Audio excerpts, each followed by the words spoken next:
Inside Edition with Deborah Norville.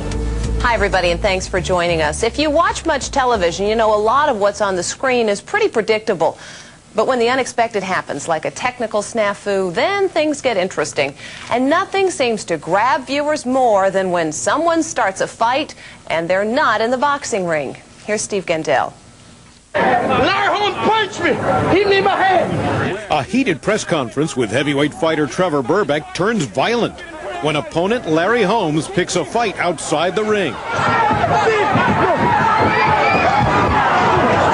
And recently, former Mississippi Governor Kirk Fordyce lost his temper when a reporter showed up for an unscheduled interview. I'll whip your You have no damn business playing these games.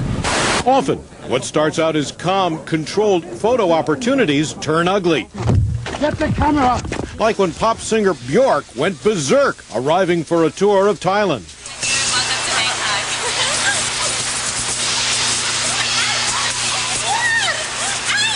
Unexpected confrontations make for great TV moments. The more outrageous, the better. Time magazine TV critic James Poniewozik. It's sort of like a car wreck. It just makes amazing viewing. The audience at a German talk show was in for some amazing viewing during an interview with Daniel Ducrouet, the ex-husband of Monaco's Princess Stephanie. What Daniel didn't know was that the stripper he cheated on Stephanie with was waiting in the wings, and he didn't take it sitting down.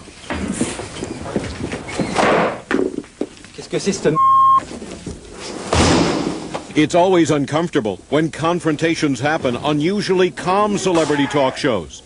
Years ago, on The Mike Douglas Show, comedy legends Milton Berle and Richard Pryor went at it after Pryor laughed while Berle was telling a serious story about having a child out of wedlock. So she first consented to not have a baby and have an abortion. I'm sorry, man, but I just did it. I wish, Richard, that I could have laughed at that time at your age, when I was your age, the way you just laughed now, but I just couldn't. I told you this 9 years ago. And I'm going to tell you on the air in front of millions of people. Pick your spots, baby. All right, sweetheart. Pick your spots, all right? Things got even more out of hand on the David Letterman Show when the late comedian Andy Kaufman got into a screaming match with wrestler Jerry Lawler. I will sue you for everything you have. I will sue you. You're a It's still up for debate whether that confrontation was real or staged. But it was no stunt when quirky Back to the Future star Crispin Glover freaked out on Dave. Do you want to arm wrestle? No. I've been taking part. These aren't mine. I can kick. Glover was kicked off the show during the commercial break. He came very close to denting my head. That is not how I want my life ended. Poor Dave had another uppity guest in Madonna, who decided to curse a record 13 times. You are always me on the show. You are always me on the show. But you could really cut the tension with a knife when Tom Selleck appeared on the Rosie O'Donnell Show. Rosie didn't approve of Selleck posing for ads for the National Rifle Association. Have you read the ads? I have read the ads. Good. Did you read the ads? I said them. I read what I say. Okay, well, I do too. A lot of people jumped on Rosie O'Donnell for jumping on Tom Selleck, and Tom Selleck really seemed kind of lost and unprepared. But few celebrity appearances get as physical as when Burt Reynolds was on The Tonight Show with then Nickelodeon host Mark Summers. It was the time where his financial situation was not good. Lonnie Anderson and he were divorcing. From the beginning, Burt seemed to be looking for trouble. I just say that because your back is to me, and I was just talking to a back. Good morning. I'm still married, as a matter of fact. Yes, well, you... But things got worse when Mark tried to get Burt back. I thought he had knocked my tooth out. I had no idea what was going on. Eventually, Mark did get revenge. There we go. And the audience loved it. They stood up. They absolutely stood up because they were not happy with him that night. They thought he was mistreating me. It all ended with a pie fight.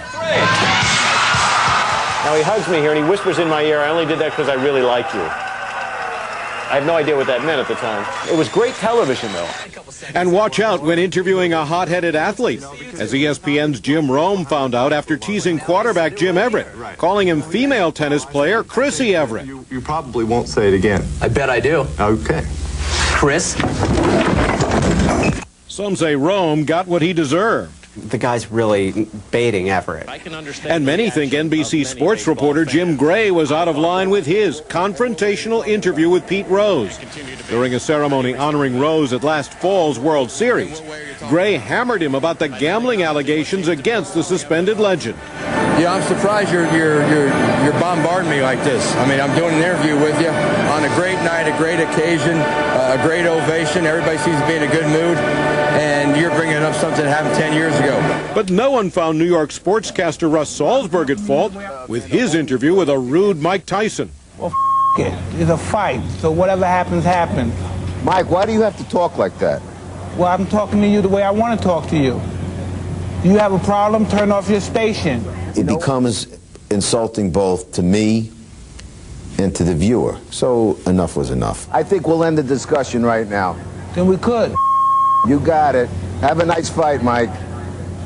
Off. Class act, buddy. This is kind of par with his behavior. Don't forget, this is a guy who bit somebody's ear off in a ring. During Inside Edition's decade on the air, we've had our own share of confrontational interviews. Really rude. Don't tell me what I'm saying. You want to ask me what I'm saying, I'll tell you what I'm saying. Don't tell me what I'm saying, all right? It was during our very first season that we had one of our most astonishing moments with talk show host Morton Downey Jr. When we approached Downey to ask about his business dealings, this was the response. Away from you. Hey! Hey, what kind of... Oh, hey! God. I was totally out of it. Today, Downey is embarrassed by the outburst. He says he hopes his young daughter never sees the videotape. I'll rip your lungs out. I would never let her see that cut of Daddy on television. Although his license plate still reads DeMouth. After surviving lung cancer, Downey's a mellower guy these days. And he has good advice for how to avoid blowing up while the cameras are rolling. Never lose your temper. Don't go out of your way. Never hurt anyone. Unless they've hurt someone in your family. Then get them. Rosie O'Donnell later apologized to Tom Selleck for that incident. And Mark Summers has never been invited back to The Tonight Show.